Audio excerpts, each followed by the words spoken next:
All right. So welcome to this week's community update. We have a surprising amount of people in the group today. So I want to kind of like preface this with the release last week was awesome.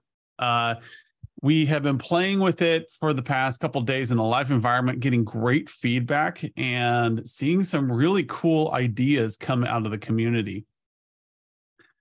And so if you guys haven't noticed as well, we did come up with a ad hoc webinar last week. Let me see if I can bring it up for you guys. We had one of our members talk about how they had been using ChatGPT to solve some problems in their MSP. And I was like, hey, do you want to talk in a webinar about this? And so he's like, yeah, sure. I don't know much, but I'm like, look, are you solving a real problem in an MSP? Is this saving you time? He's like, yeah, sure. And I said, then other people are going to want to know how to do this. Like sometimes the dumbest little like solutions we come up with are the best ones. Like, oh my gosh, I heard about this in an article or in a discussion over a beer the other day. So we're going to have a nice discussion over ChatGPT. We brought it up just the other day. Let me see here. Man, Zoom is being slow. We brought it up the other day, and then we had a couple other people jump on like, hey, I'd love to talk on that. So if you look at the event, I'm about to send everyone here, if Zoom is actually kind to me. If anybody else have a problem with like Zoom just being really super laggy? I feel like I'm the only one. All right, here we go. So that should send in about 10 minutes. But that's the event. You can always check our events online. This is our February event. We got one coming up in March, which is going to be all about how to do finance as an MSP. And I'm hoping everybody understands, like when we do a webinar, it is genuinely meant to help build an MSP and give you something of value. It's not meant to just sell our product or do things like, hey, underhanded, like here's one more thing for you to buy. It should be something where you can walk. Yeah, link does not work. That's because it copied and pasted it twice in a row, it looks like. Here, how about that one? See, I told you, Zoom is being weird. Yay. So we want to provide value. So there's things that you want to know about, send me a message and I'll see if I can't use my contacts there, Skip. See if I can use my contacts in the community and we'll put together something. If you want to know more about how to use ChatGPT, then okay. Do you want to know how to automate? I don't know. I've been playing around with the idea of how do you automate like inventories? And what I mean by this is we have all these example clients, but you know what? I'm not an MSP. So I don't have a bunch of client data just sitting around that I can just toy with. So I'm trying to play with ASIO, for instance, at ConnectWise. Like, oh, just install on a bunch of your clients. I'm like, I can't. We are a virtual workplace. We have a really cool AWS environment. And I can speak to a lot of my clients I used to work with, but I don't have a test environment. So I could do an entire webinar on what I've discovered on how to generate dummy data that actually like means something. And so, Skip, just so you know, you missed it while you were out of office, but I have officially built an inventory generator for us. We can build hundreds of clients ad hoc now. That'd be really cool. Yeah, because I getting ready for ConnectWise or IT Nation last year, I spent way too much time trying to build out something realistic, and I was searching for what you found. I wish I had gotten a hold of it because I thought there's got to be something. Oh my gosh. If you guys have never tried to create a synthetic customer before, like let's say you as an MSP want to find somebody, you want to put together a dummy client. So in our software, you want to walk into one of your prospects and say, hey, look, we're going to create this dashboard for you, which I'm going to show you in a minute. We're going to create this dashboard for you. And at the end of the day, you're going to have this level of transparency. But you don't want to show them an existing client's data. You want to show them something like, this is how you kind of look. We have found try to create one just off the top of your head. It is an insane amount of work. Yep. Because if I have an agent out there, I can gather data. And I can, you got firewalls, you got PCs, you got laptops, you got servers, and it may not be clean data coming in, but you at least got data. Coming up with that data from scratch, that's hard. It is. It's almost faster for me to install a server, build an entire AWS environment out of EC2s, and then send an agent to scan it than it is for me to actually manually enter in all these rows onto a table. Yep. So I am able to, I'm going to pull this up just while I share my screen here. And welcome to the day, Skip. How much snow do you have over there, Skip, right now? Oh yeah. Yeah. We've got absolutely zero amount of snow, and I'm glad for that. Yeah. As Skip knows, like, I'm a giant. Skip, how high do you think the snow is on me right now when I walk outside? Well, it was, well over your creeping up your calf there earlier, creeping up your leg. So it's over my knee now in places. Oh wow.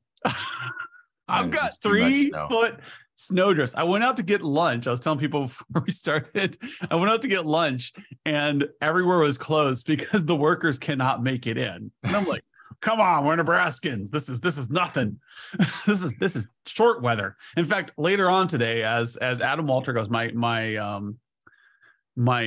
common thing in the snow is to grill. So I will be doing hamburgers tonight. On the grill. I'll take a picture of myself. I have a famous picture of me. I'll have to find it someday and send it to you, Skip. I'm standing on a 3-foot snowdrift and grilling down. Like after I like reach down to grill. This is my first house. All right. That kind of explains why you live there now. So I like all my seasons. I like to think I am a true engineer. Midwesterners are true engineers. We all were born of people who moved out into this great land and said, we're going to build something from nothing. We're going to solve problems or die doing it. That's our history. So we're true engineers here in the Midwest. We didn't sit there and stay in the little cities that you guys in the East Coast. I'll give the West Coast people a little bit of creds, but you still had a pretty cushy with your nice fair weather. There we go. So anyways, this is what I've been spending my time doing is building up fake inventories. This is actually really hard to do. But for those of you who are not on ConnectWise or on Autotask, you're like, hey, how do I get an inventory in? You can upload via CSV into our software, which is a really great way to doing things because a lot of us work with ScalePad. And ScalePad's still doing their API updates. What? Well, and while you mentioned that, so we got a few of them on the call today. With the platform, we do have a test ConnectWise environment that I'm able to work with, and I don't know, it still seems a little unfinished. There's not fake inventory in it. Like there's not, and so I want to get that in there. I want to get the fake inventory into some of our test customers inside ConnectWise, but I'm more of a ConnectWise knob than I thought I was. So anyway, if anybody can help me on a mass import into ConnectWise, shoot me a message. We're Invent partners. You can ask our Invent devs to do that, right? Isn't that like opening up a support ticket? You keep forgetting that we have all these resources. Skip tries to do things the hardest way possible. Oh, I just want to do all it. I gotta do is overtake. It's like, hey, I need to do a mass import of these clients into our Unicorn client, and they'll be like, oh, and okay, yes, that would be much easier. So, well, we need to have the mass import ready. Now we can create them. We are way off topic though. Okay. So, what are we supposed to talk about today? We're supposed to talk about the new release. Oh, by the way, I have claimed Beer Company as my account. One of the fun things we're trying to do, as you guys see the new environment here, we're trying to fully fledge out a busy MSP. And so I've got my accounts, and Skip has his accounts, and Sebastian has his accounts, and the devs have their accounts. And so that we can pretend like we are a team of like 8 account managers across a enterprise level MSP. Yep. Because what we want to show everyone, especially today, is that we have built something really, really cool here. And it's taken us 14 months-ish, 18 months, depending on how you want to count it, to get to this point. And when you realize how much work went into building this, like, oh, I haven't done my reports yet. Man, see, Skip. Yep. Let me go back to this is one of my new clients, but beer company is mine now. Okay. I got to find a good logo. If anybody's got a good logo for beer company, this is your time to make your mark. Send me a JPEG and I'll put it in there for the logo for beer company. But I do have Acme up and going. Acme is looking great. Acme needs a few more assets imported into them, but right now feeling pretty good. So what I want to show you all is you come up to the home screen, the new home up here. And the idea here is this is your cup of coffee in the morning. This is an account manager, or as if you're a sole owner of your MSP, this is how you see your world. This is all your touch points as they're coming up, any touch points that you did. This is your projects in what status they're in. And if you're synced up with ConnectWise, it makes it even easier. This is everything that is going on from MSP from an account management perspective. If you want to dive into operations, that's what your PSA is for. For the first time, as far as I am aware, you now have an account management dashboard. I don't think any other software on the planet does this. This shows you how much cash you have on the table across all your clients. But let's say, I'm Adam Walter. I just want to know how much I have. I'm going to flip over to mine and filter just to me. And it's going to go ahead and apply this filter across all clients and show me like, oh, look at this. I've got $234,000 on the table from February until the next January. So the next 12 months, I've got $234,000 on the table. We do a rolling window here. You can actually change this to go by quarter, or you can be, hey, look at your 3-year contracts. Oh man, we probably need to work on getting some renewed. I'm not a big fan of 3-year contracts. Some of you are, but this is how I view the world. I view the world by 12-month sliding windows. So what I can see is I have no touch points coming up. So I probably need to figure out why, and I can fix that in a minute. And I can go over here and I go to my project roadmap and think, oh man, look at this. I got all these things to do. I have 61% of my recommendations have not been approved by my clients yet. So I got to say, what does that mean? It means I have $137,000 sitting out there unapproved right now. I have $209,000 sitting there approved, and I have $15,000 proposed. Why doesn't this match up with my budget up here? Another great question. I need to dive into this and figure out, why haven't I budgeted these projects? Why aren't they sitting in proposals right now? These are questions for myself. So I see that I have these opportunities up here. I need to work on them being part of my world. So I can now dive down and say, where am I? So let me go. Adam, hold on. So this, that 61%, in recommended status, I see this, large percentage pretty often as I work with members. And it's just how you're using the tool. But you need to think about this. So when you're down, you're doing an assessment, you assess, it generates the automatic recommendation. All right. That's really key to what we, start out with. And that's always going to be there. And your to do is when it's the right time. All right. When it's in the right budget cycle, or you've got enough other things cleared off the plate, so to speak, with the customer, whatever it is, that's when you hit the plus and you put that up on the roadmap. All right. If there's something that the client's not going to get on board with, it's not a priority item, you don't have to put it on the roadmap, and you can leave that down in the assessment for a more appropriate time. What that does for you is it whittles down the items that are on your roadmap to the things that are most important. And so when you're sitting down with your clients, when you're having your QBRs, or you're sharing these links out with them, and Adam will show you that in a minute too. It's really exciting what we can do there. We're able to really focus on the items that matter most. And historically, if you look back at MSPs and just IT in general, we've been really, really good at putting data sets together that had way too much information in it. All right. So we with love your information. it's all good, but it's just too much sometimes. So keep an eye on that recommended status. So if you sit down, just like Adam's talking about, you sit down on a Monday morning and 61%, really, then that's probably a good indicator for you to sit down and start walking through some of these and go, all right, yeah, that one's not going to go anywhere. That's not the right time. Or you uncover the ones that like, oh yeah, we've been talking about this for 6 months. And if they don't do something in the next 2 weeks, the wheels are going to fall off, and do yourself a favor and keep that list, in check. And the items that are there are the ones that need to be there. And if they don't, take them off the list. My mouse just died. Sorry. So I'm trying to like share here and like my mouse won't move. So I'm like, I knew the battery was dying and I'm pretty sure I just need to like move over here. Just wiggle it.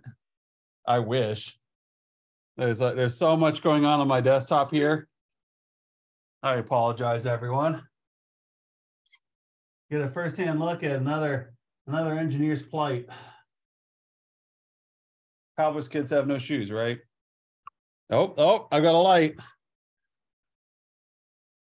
Yay. All right. So, man, I'm like stretched with like a 4-foot cable across my entire screens here. I'll have to figure that out later.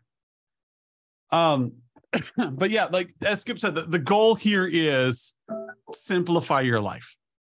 We should be able to digest your ConnectWise, Autotask, or whatever information you have and put it in front of you. If you don't have an environment that you're synchronized with, that's okay too. Our software works agnostically.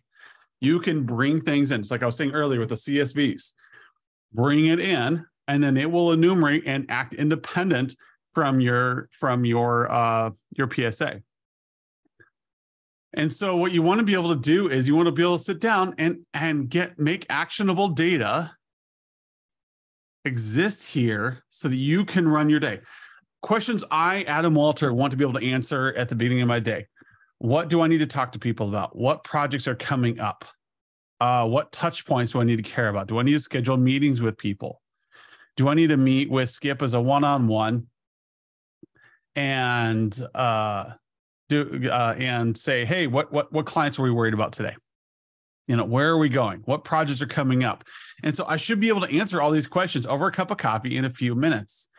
Currently, as far as I'm aware, in a MSP, unless you're using a really well built out Teams environment with Planner in it, and you've got some kind of project scheduler going, it's kind of like a crapshoot. Where is everything? How do you find out what's going on? So you miss a lot of projects. So like as Skip says, you miss things. You leave a lot of cash on the table because you forget about what you were doing with the client.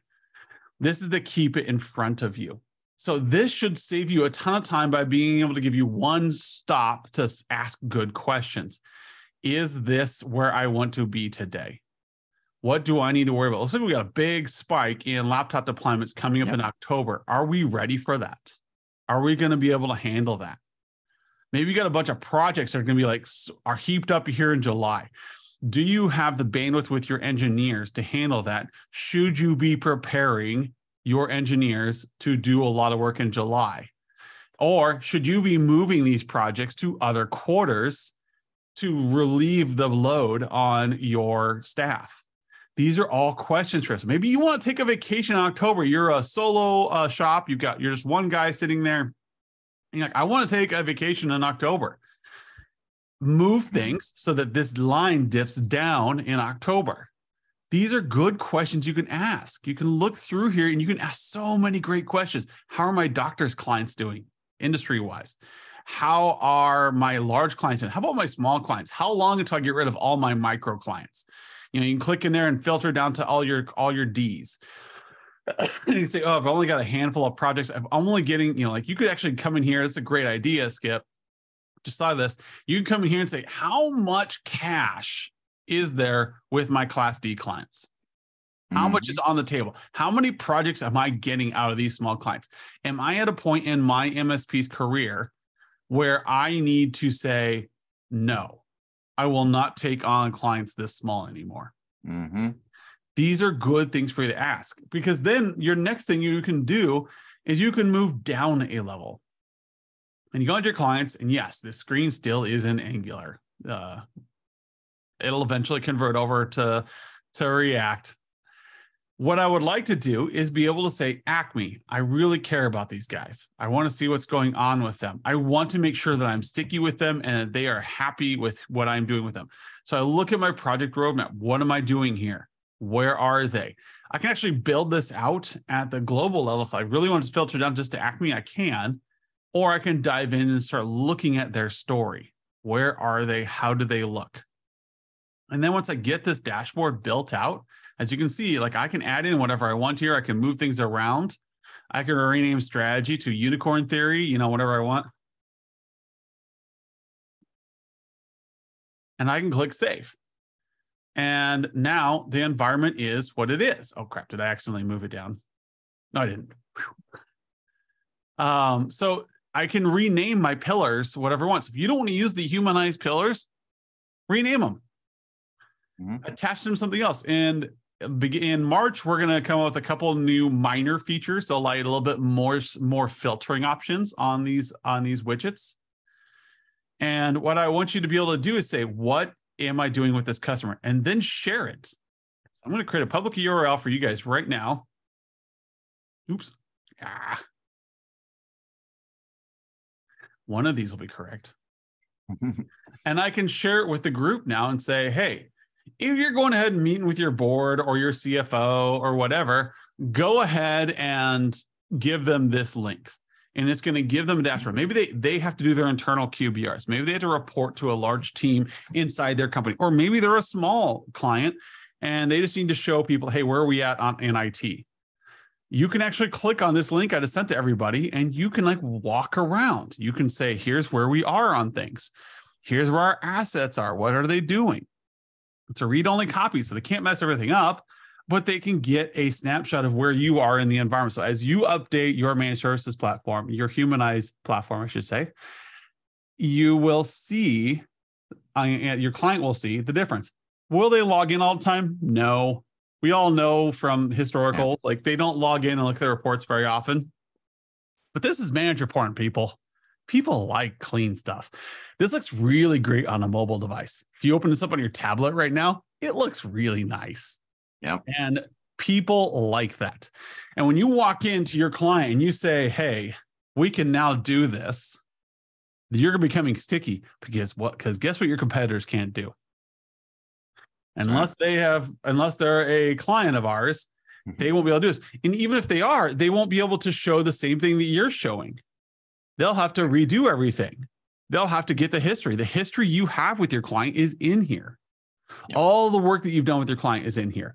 So when they come over to a new client, they're going to be like, oh, we can give you that dashboard, but the historical context is going to be missing. Yep. Well, there's a really important element in this share function too. So, one of the features that we've driven for years now is this live engagement. Nobody needs another report. The PDF in it and printing it out is just not effective. We know that, all right? But too many times that's our safe place and we still drop back and do that. We have clients asking for that, all right? Because they don't know any different, all right? It's their safe place, all right? And we have the opportunity to really change the way we do engagements. So you've got a variety of opportunities now. This home screen is, in my opinion, at the top of the list for the engagement tool that you use during a QBR, EBR, whatever. All right. You bring this up with your clients and you get to drive around to the different features. Now, do you need to jump down into a report at some point? Yeah, that may happen. All right. But outside of that, you're going to be able to navigate around and have some really great conversations, as long as you aren't trying to click on the project roadmap, apparently. Evidently. But as you navigate through this, when you leave... Cobbler's kids have no shoes. There we go. Our environment is the most broken one. and you leave this report behind, it's an opportunity to continue that conversation. So your clients can get back in here and pick right back up where you left off. They're curious about something. They want to know, what the details were on that project or whatever that is. All right. And they click on the same link and see the same data. You can continue the conversation. That's an important element in really building this trust in these ongoing relationships. Looks like I yelled at the devs again. Like this particular client that I've been spending the last week cleaning up is the most broken thing on the planet. Yes, I think we have abused it's been around since 2014, 2015. This particular demo has been. We probably need to just cut bait on it. Yeah. Who knows what code is in this sucker? It's Acme. Everybody's got to have Acme. All right. So anyways, no, I mean this actual MSP, the demo MSP has been around since 2014. Yes, that is true too. And so it has been through every iteration, every migration of code. Yeah. It is the original demo. So whenever there's going to be something that's going to break, that's one of the reasons I like using it, is because there is no better QA option out there, I swear.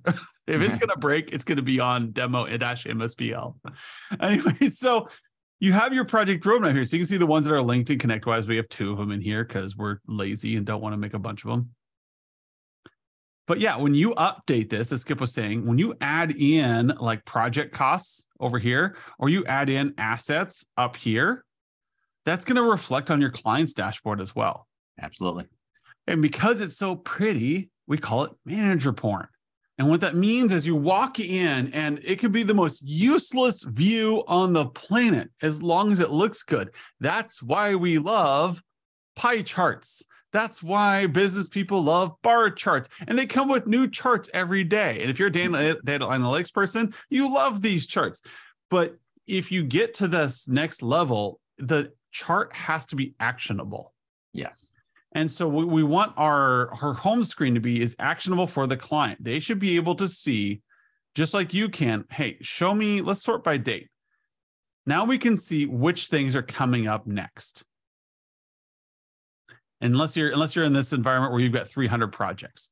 So we can see here that we've got the February asset replacement project coming up. We can see which assets we're going to replace, how much they're going to cost, and what this actually looks like for a project. Your client sees the same thing. And you can see whether or not they've approved it. You can actually filter this whole project roadmap by which ones are approved and which ones do you actually care about. So here's all our green approved projects for the next 6 months and what you're going to do with them. This is important. You don't have to have this perfect. You can see that our environment is a little janky. That's okay. We're not working with a sterile environment, and neither are you. We don't show you guys a perfect, pristine environment because it doesn't exist. We work with the janky demo MSPL from 2014. You're dealing with customer data that you migrated from some PSA or maybe from Excel spreadsheet you used to keep just a couple of years ago, and it doesn't quite fit right. Yeah. So you have some inventories that are kept in Excel, some inventories that are in ConnectWise, some inventories that you're hoping to get over to some kind of managed solution eventually. But in the meantime, we accept all of them. And you can create a picture that works for you. So you're saving yourself time without having to be perfect. And that is the key here. You don't need to be perfect to get this value. The only thing you need to get in order to get this home screen up and running is you just need to fill out. By the way, reports are dead. You can still use them if you want. You're always going to have a client that's going to want to use these. But you need some data. Yeah. But the idea is paper reports are dead. Paper reports are what we did in the mid 2000s to late 2010s, 10 to 15.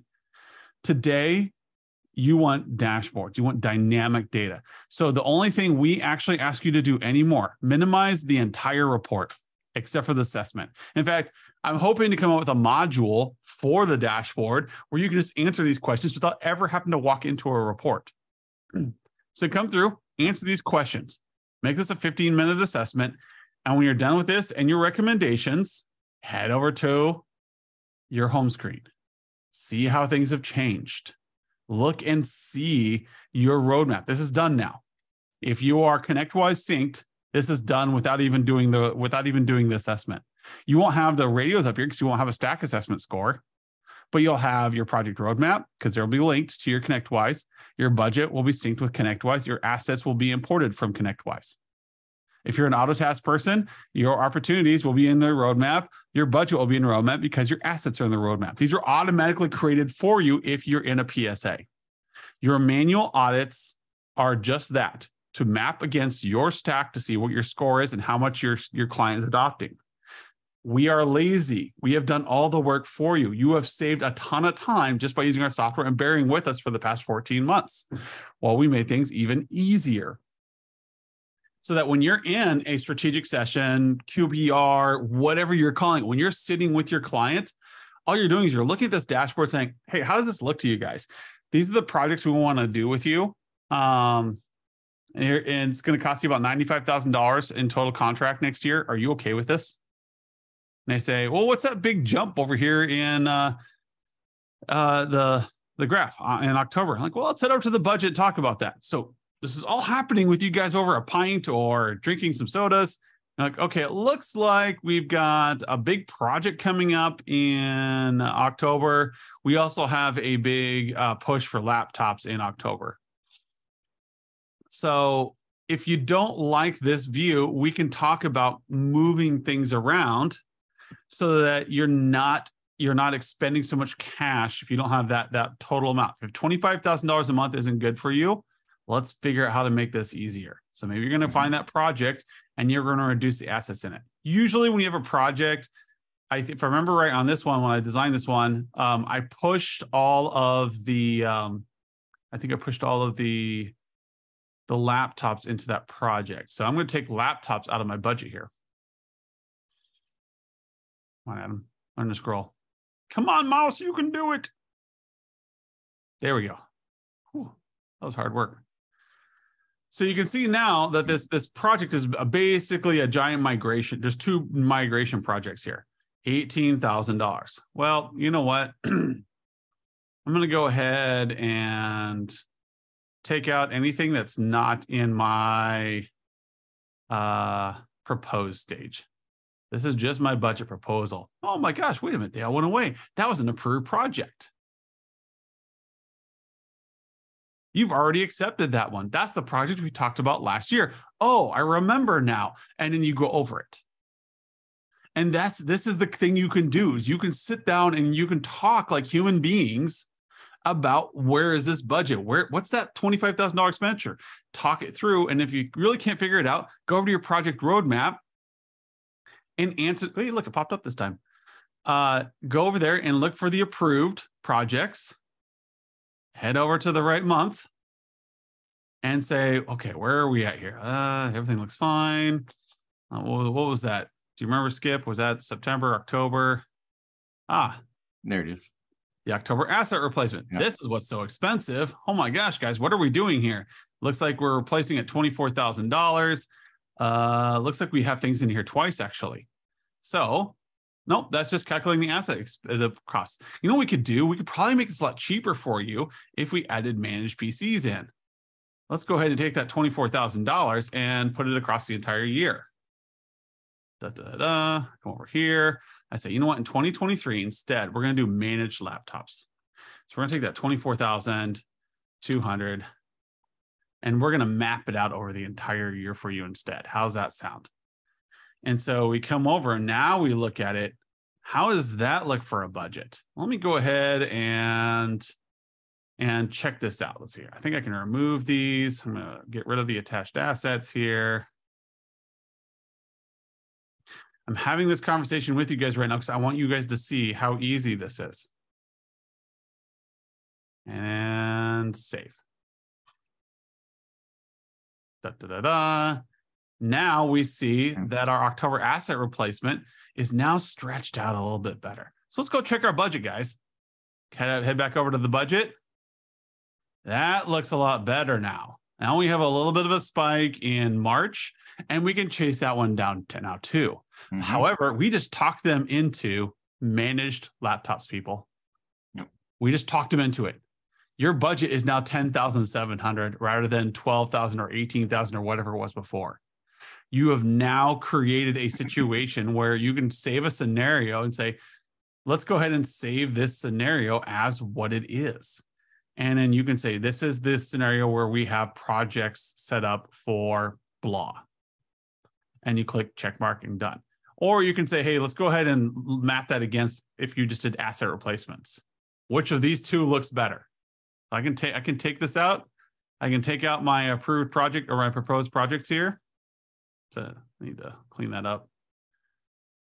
This is what your budget is. This is what it looks like. You're gonna have a big spike, or we can put in our projects that we just had, and we can do this instead.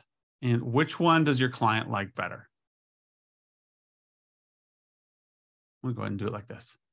$9,000 a month, stable throughout the year. Everything's covered. We're ready to go. So that is how we're saving you time. That's how we're generating more revenue for you. You're moving more into a service-based architecture. You're selling more services. Your client is saving money. Everybody's happy, and you're doing it in session with them.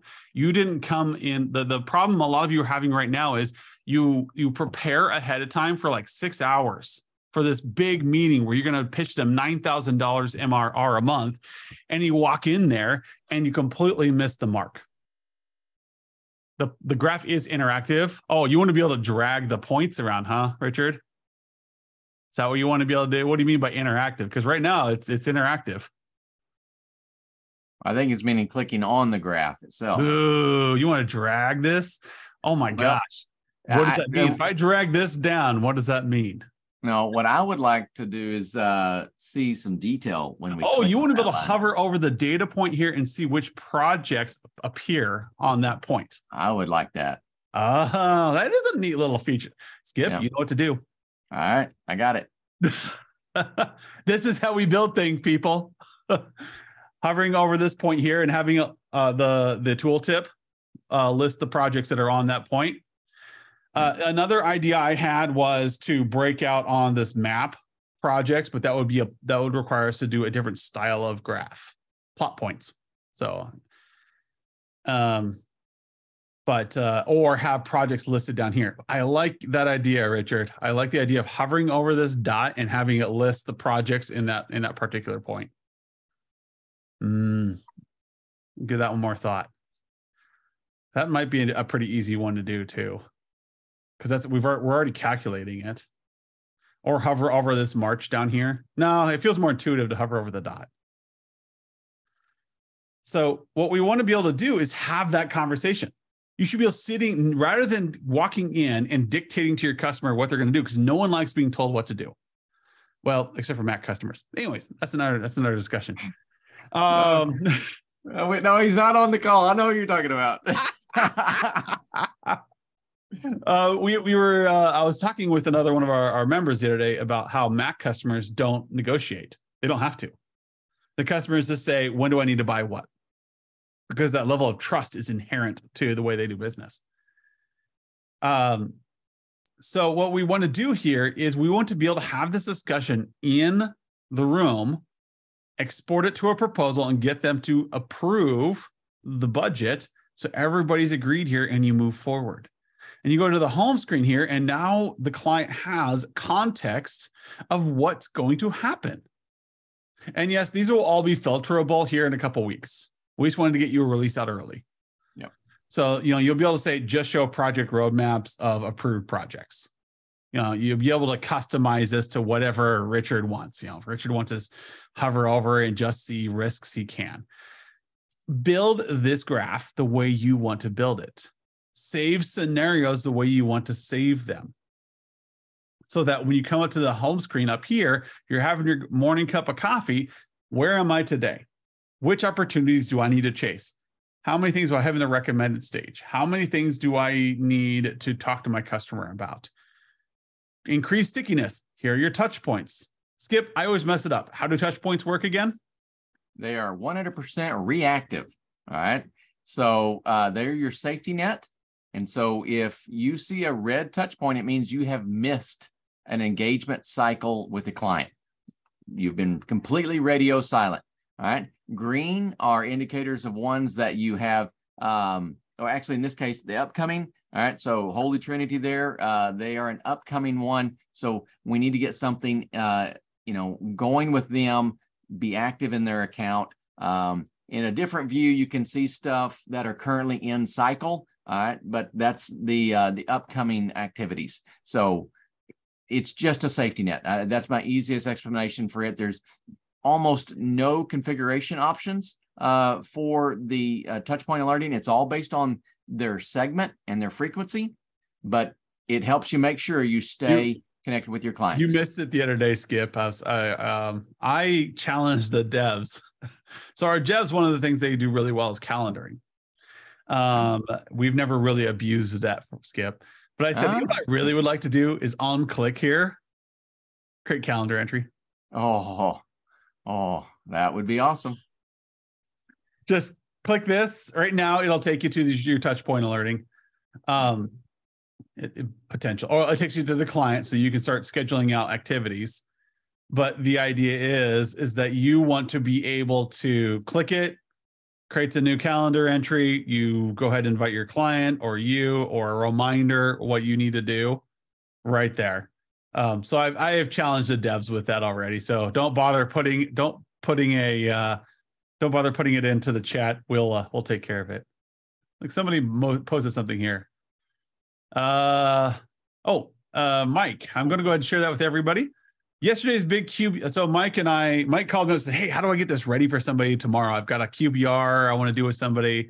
How do I do this? And so if you're okay, Mike, I'm going to share that little,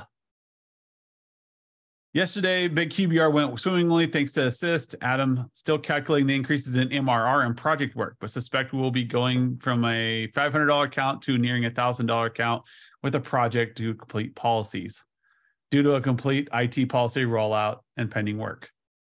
So the dashboard wowed them. The integration with ConnectWise Managed, Richard, if you are not, where are we at? I can do this. Let me pull up Acme here. No, I like looking in the new view. It's under delivery. So yeah, we start with delivery. We also use the sync button off the project roadmap.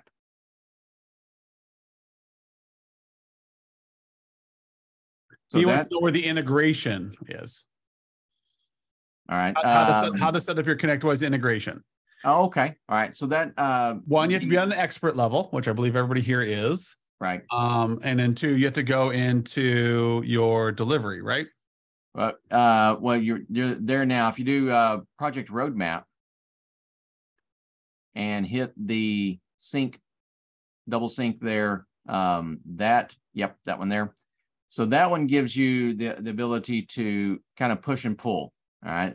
The delivery works with the synchronization there a little bit, but this one is the one used a bit more often so that you can either push those projects out or pull them in to the platform. So where does he set up the actual connection string? Oh, so that's kind of a one and done. If you're getting clients imported, you're already done. But yeah, you do that with integrations, and then the API keys that we'll need. There's 5 variables there, I think. If you'll click the edit there on ConnectWise API key. I'm not going to show them our API keys. It's hidden. All right. So anyway, there's those 3 variables that are in there, and that's all that's needed for the ConnectWise integration. On our side, there are some permissions that we need to assign. We have just updated our permissions matrix. It only took us 2 years. And that is in the knowledge base article as well. If you want to search on that, we have updated the knowledge base article with the most recent information there. Let me know if there's any feedback. If something needs to be tweaked, if it didn't work the way we thought it was, please let me know, and I'll dive right into that because I want to make sure that's rock solid for everybody. Give us feedback, people. This is the capstone to the last dev cycle. This is phase 2. Phase 1 was pushing out the new dashboard to you and gathering feedback. So you guys all saw that for the past year.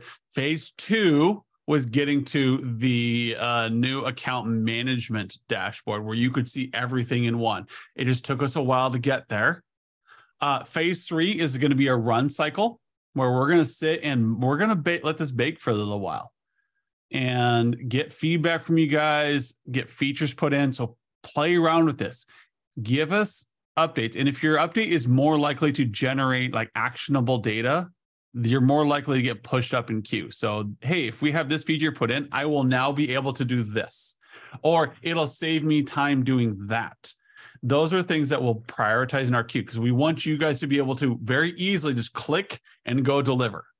So just like Mike said, like he went and we built that really quickly. He walked in, showed the client, and the client's like, oh my gosh, this is so much better than the 3-ring binder.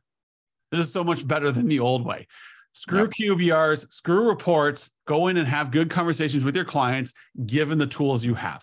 I guarantee your revenue is going to go up, your clients are going to be happy, and you're going to have a lot more job satisfaction because you won't be spending so much time spinning your wheels. There we go. Thank you, everyone. It's been really exciting. Check out the webinar that I posted earlier. It's going to be a good one. It's going to be very down to earth. Chat GPT in your MSP, and then check us out on our podcast. We'll see everyone else next week. Thanks, everyone.